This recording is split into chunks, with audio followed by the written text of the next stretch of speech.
இன்றைக்கி பாப்பாவோட lunch and snacks என்னென்னு பார்க்கலாமா? இன்றைக்கி வந்து லஞ்சுக்கு வந்து நான் கொடுத்து விட்டது வந்து கேரட் பீட்ரூட் சாதம் தான் நான் வந்து கொடுத்து விட்டுருந்தேன். அதுக்கு பார்த்திங்கன்னா 2 டேபிள் ஸ்பூன் ஆயில் ஆட் பண்ணி அது கூடவே வந்து கடுகு உளுந்து கடலப்பருப்பு ஆட் பண்ணி நல்லா பொரிஞ்சு வந்ததுக்கப்புறம் ஒரு மீடியம் சைஸில் இருக்கிற பெரிய வெங்காயம் வந்து கட் பண்ணி ஆட் பண்ணிக்கங்க. அது கூடவே கொஞ்சம் கருவேப்பிலை ஆட் பண்ணிக்கங்க. ஒரு மீடியம் சைஸ் பீட்ரூட் 2 கேரட் வந்து இந்த மாதிரி துருவி ஆட் பண்ணிக்கங்க. நல்லா கலந்து விட்டதுக்கப்புறம் கொஞ்சமாக மஞ்சத்தூள், காரத்துக்கேற்ப வரமிளகாய் தூள், 1/4 டீஸ்பூன் வந்து கரம் மசாலா, கொஞ்சமாக உப்பு ஆட் பண்ணி நல்லா வந்து கலந்து விட்டுக்குங்க. இதுக்கு பார்த்திங்கன்னா கொஞ்சமாக மட்டும் வாட்ரு வந்து ஆட் பண்ணால் போதும். ஏன்னா சீக்கிரமாகவே இது வெந்து வந்துடும் இல்லையா? அதனால் கொஞ்சமாக ஆட் பண்ணிவிட்டு அடுப்பை வந்து சிம்மில் போட்டு விட்டுட்டிங்கன்னா ஒரு 5-6 மினிட்ஸில் வந்து நல்லா வந்து குக்காகி வந்துடும். அதுக்கப்புறம் நம்ம வந்து கொஞ்சமாக வந்து சாதம் ஆட் பண்ணி நம்ம கிளறி எடுத்து வச்சுக்கலாம்.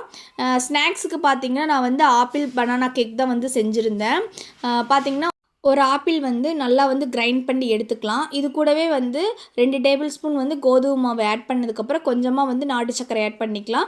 ஆப்பிள்லேயே ஏற்கனவே வந்து ஸ்வீட் இருக்கும், அதனால் வந்து கொஞ்சமாக மட்டும் ஆட் பண்ணிக்கலாம். நல்லா கலந்து விட்டதுக்கப்புறம் கொஞ்சமாக வந்து பால் மட்டும் இடையில ஆட் பண்ணி நல்லா வந்து கலந்து எடுத்துக்கலாம். தோசை தவா வந்து நல்லா ஹீட் ஆனதுக்கப்புறம் நம்ம குட்டி குட்டியாக வந்து பேன் கேக் வந்து எடுத்துக்கலாம். இது பார்த்திங்கன்னா 2 பக்கம் வந்து நல்லா கோல்டன் ப்ரௌன் ஆகிற வரைக்கும் விட்டுறணும். சீக்கிரமாக எடுத்துட்டோம்னா வந்து பேனோட ஒட்டிடும். அதனால் நல்லா வந்து வெந்து வந்ததுக்கப்புறம் வந்து இதை வந்து எடுத்துக்கலாம். நம்ம ஆப்பிள் வந்து டெய்லி வந்து சும்மா கட் பண்ணி கொடுத்து விடுறத விட இந்த மாதிரி கொஞ்சம் டிஃப்ரெண்ட் பண்ணி கொடுத்து விட்டோம்னாலும் குழந்தைங்களும் வந்து நல்லா விரும்பி சாப்பிடுவாங்க.